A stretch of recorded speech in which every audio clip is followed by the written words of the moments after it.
So கிளிக்கு ஒரு திருக்குறள் எடுங்க. கிளி எடு கிளி.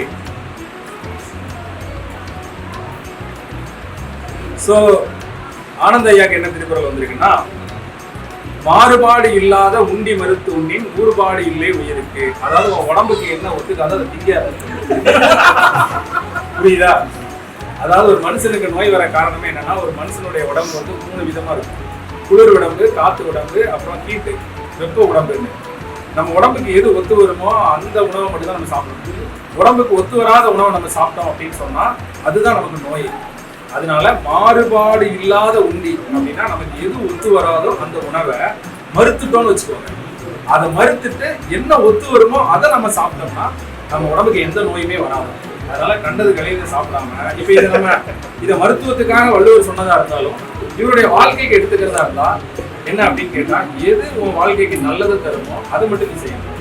தேவையில்லாத பிரச்சனைகளை இன்வால்வ் ஆனோம்னா அதுவே நம்ம வாழ்க்கைக்கு பல நோயை தரும். புரியுதா? இப்ப நம்ம குடும்பம், நம்ம குழந்தை, நம்ம குட்டி அப்படின்னு நம்ம வாழ்ந்துட்டோம்னா நமக்கு எந்த பிரச்சனையும் இல்லை. அதை விட்டுட்டு நாம வந்து